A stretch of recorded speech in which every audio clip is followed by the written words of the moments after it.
हरिः ओम। एकादश सर्गः।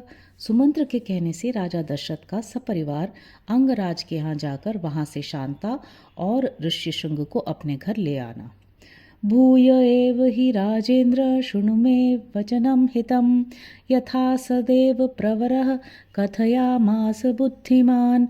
तदनंतर सुमंत्र ने फिर कहा, राजेंद्र, आप पुनः मुझसे अपने हित की वह बात सुनिए जिसे देवताओं में श्रेष्ठ बुद्धिमान सनत कुमार जी ने ऋषियों को सुनाया था।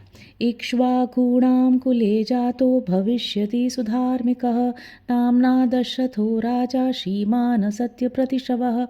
उन्होंने कहा था, इक्ष्वाकु वंश में दशरथ नाम से प्रसिद्ध एक परम धार्मिक सत्य प्रतिज्ञ राजा होंगे। अंगराजेन संख्यं च तस्य राज्ञो भविष्यति कन्या चास्य महाभागा शांता नाम भविष्यति पुत्रस्त्वंगस्य राज्ञस्तु रोमपाद इति श्रुतः तं स राजा दशरथो गमिष्यति महायशः अन्पत्योऽस्मि धर्मात्मन् शांता भर्ता मम क्रतुम् आहरेत त्वया ज्ञप्तः संतानार्थं कुलस्य च। उनकी अंगराज के साथ मित्रता होगी। दशरथ की एक परम सौभाग्यशालिनी कन्या होगी जिसका नाम होगा शांता। अंग देश के राजकुमार का नाम होगा रोमपाद। महायशस्वी राजा दशरथ उनके पास जाएंगे और कहेंगे, धर्मात्मन, मैं संतानहीन हूँ। यदि आप आज्ञा दें तो शांता के पति ऋष्यशृंग मुनि चलकर मेरा यज्ञ करा दें। इससे मुझे पुत्र की प्राप्ति होगी और मेरे वंश की रक्षा हो जाएगी। शांता राजा दशरथ एवं कौसल्या की औरस पुत्री थी। उन्होंने राजा रोमपाद को उसे दत्तक पुत्री के रूप में दिया था। इस प्रकार वह राजा दशरथ की औरसी और राजा रोमपाद की दत्तक कन्या थी। श्री विष्णु पुराण श्रुत्वा राज्ञोऽथ तद्वाक्यं मनसा स विचिन्त्य च प्रदास्यते पुत्रवंतं शांता भर्तारमात्मवान। राजा की बात सुनकर मन ही मन उस पर विचार करके मनस्वी राजा रोमपाद शांता के पुत्रवान पति को उसके साथ भेज देंगे। प्रतिगुह्य गृह्य च तं विप्रं स राजा विगतज्वरः आहरिष्यति तं यज्ञं प्रहृष्टेनांतरात्मना। ब्राह्मण ऋष्यशृंग को पाकर राजा दशरथ की सारी चिंता दूर हो जाएगी और वे प्रसन्नचित होकर उस यज्ञ का अनुष्ठान करेंगे।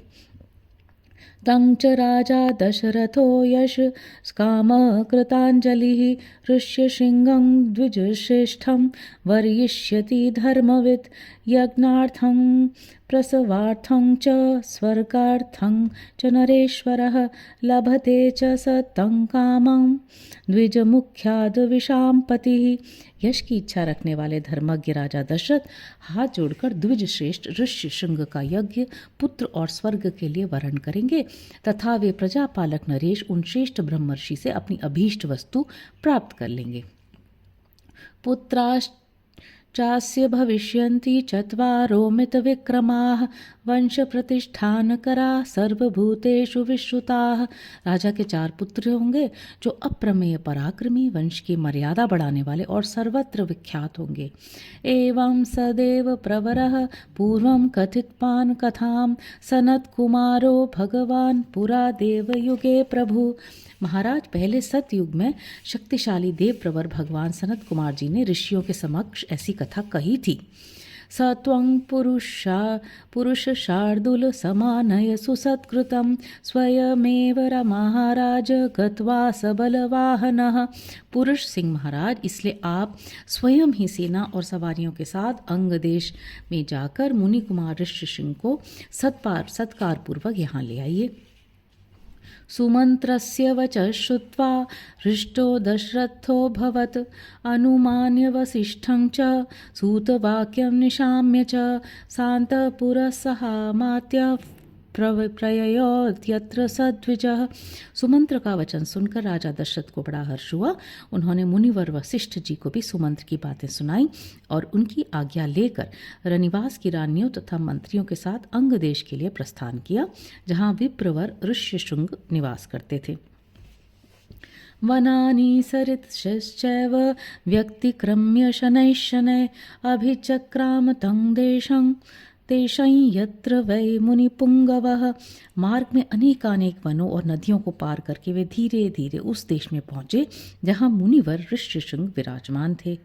आसाद्य तं द्विजश्रेष्ठं रोमपादसमीपगं ऋषिपुत्रं ददर्शाथो दीप्यमान विनालनम्। वहाँ पहुँचने पर उन्हें द्विज श्रेष्ठ ऋष्यशृंग रोमपाद के पास ही बैठे दिखाई दिए। वे ऋषिकुमार प्रज्वलित अग्नि के समान तेजस्वी जान पड़ते थे। ततो राजा यथा योग्यं पूजां चक्रे विशेषतः सखित्वा तस्य वैराग्य प्रहृष्टेनान्तरात्मना रोमपादेन चाख्यातं ऋषिपुत्राय धीमते संख्यं संबंधकं चैव तदा तं प्रत्यपूजयत। तदनंतर राजा रोमपाद ने मित्रता के नाते अत्यंत प्रसन्न हृदय से महाराज दशरथ का शास्त्रोक्त विधि के अनुसार विशेष रूप से पूजन किया और बुद्धिमान ऋषिकुमार ऋष्यशृंग को राजा दशरथ के साथ अपनी मित्रता की बात बताई। उस पर उन्होंने भी राजा का सम्मान किया। एवं सुसुत्कृतेन तस्तेन सहोषित्वा नरर्षभ सप्ताष्टदिवसान् राजा राजानमिदमब्रवीत् शान्ता तव सुता राजन् सह भर्त्रा विशाम्पते मदीयं नगरं यातु कार्यं हि महत्युतम्। इस प्रकार भली भांति आदर सत्कार पाकर नरश्रेष्ठ राजा दशरथ रोमपाद के साथ वहाँ 7-8 दिनों तक रहे। उसके बाद वे अंगराज से बोले, प्रजापालक नरेश, तुम्हारी पुत्री शांता अपने पति के साथ मेरे नगर में पदार्पण करे, क्योंकि वहाँ एक महान आवश्यक कार्य उपस्थित हुआ है। तथेति राजा संश्रुत्य गमनं तस्य धीमतः उवाच वचनं विप्रं गच्छ त्वं सह भार्यया। ऋषिपुत्रः प्रतिश्रुत्य तथेत्याह नृपं तदा। राजा रोमपाद ने बहुत अच्छा कहकर उन बुद्धिमान महर्षि का जाना स्वीकार कर लिया और ऋष्यशृंग से कहा, विप्रवर, आप शांता के साथ महाराज दशरथ के तरह जाइए।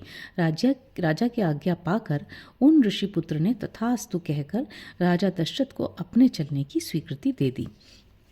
स नृपेणाभ्यनुज्ञात प्रययौ सह भार्यया तावन्योन्याञ्जलिं कृत्वा स्नेहात् संश्लिष्य चोरसा ननन्दतुर्दशरथो रोमपादश्च वीर्यवान् ततः सुहृदमापृच्छ्य प्रस्थितो रघुनंदनः। राजा रोमपाद की अनुमति ले ऋष्यशृंग ने पत्नी के साथ वहां से प्रस्थान किया। उस समय शक्तिशाली राजा रोमपाद और दशरथ ने एक दूसरे को हाथ जोड़कर स्नेहपूर्वक छाती से लगाया तथा अभिनंदन किया। फिर मित्र से विदा ले रघुकुल नंदन दशरथ वहां से प्रस्थित हुए।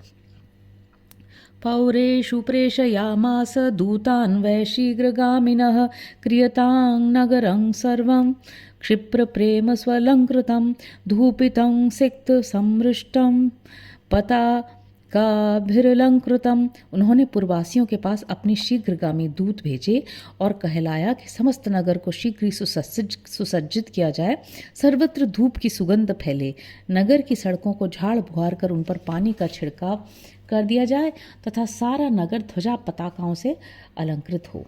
ततः पृष्ठाः पौरास्ते श्रुत्वा राजानमागतं तथा चक्रुश्च तत्सर्वं राज्ञा यत्प्रेषितं सदा। तदा राजा का आगमन सुनकर पुरवासी बड़े प्रसन्न हुए। महाराज ने उनके लिए जो संदेश भेजा था उसका उन्होंने उस समय पूर्ण रूप से पालन किया। ततः स्वलंकृतं राजा नगरं प्रविवेशः शंखदुन्दुभिर्निर्हादैः पुरस्कृत्वा द्विजर्षभम्। तदनंतर राजा दशरथ ने शंख और दुंदुभि आदि वाद्यों की ध्वनि के साथ विप्रवर ऋष्यशृंग को आगे करके अपने सजे सजाए नगर में प्रवेश किया। ततः प्रमुदिताः सर्वे दृष्ट्वा वैनागराद्विजं प्रवेश्यमानं सत्कृत्य नरेन्द्रेणेन्द्रकर्मणा यथा दिवि सुरेन्द्रेण सहस्राक्षेण काश्यपम्। उन द्विज कुमार का दर्शन करके सभी नगरवासी बहुत प्रसन्न हुए। उन्होंने इंद्र के समान पराक्रमी नरेंद्र दशरथ के साथ पुरी में प्रवेश करते हुए ऋष्यशृंग का उसी प्रकार सत्कार किया जैसे देवताओं ने स्वर्ग में सहस्राक्ष इंद्र के साथ प्रवेश करते हुए कश्यप नंदन वामन जी का समादर किया था।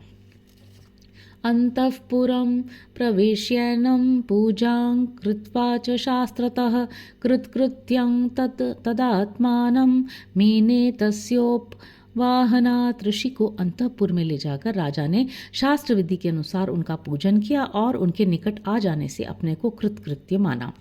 अंतःपुराणि सर्वाणि शान्तां दृष्ट्वा तथागतां सह भर्त्रा विशालाक्षीं प्रीत्यानंदमुपागमन। विशाल लोचना शांता को इस प्रकार अपने पति के साथ उपस्थित देख अंतःपुर की सभी रानियों को बड़ी प्रसन्नता हुई।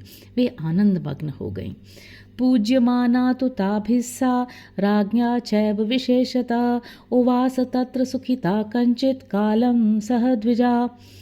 शांता भी उन रानियों से तथा विशेषतः महाराज दशरथ के द्वारा आदर सत्कार पाकर वहाँ कुछ काल तक अपने पति विप्रवर ऋष्यशृंग के साथ बड़े सुख से रही। इत्यार्षे श्रीमद् रामायणे वाल्मीकिये आदिकाव्ये बालकांडे एकादश सर्गः। इस प्रकार श्री वाल्मीकि निर्मित आर्ष रामायण आदि काव्य के बालकांड में 11वां सर्ग पूरा हुआ। हरि ओम।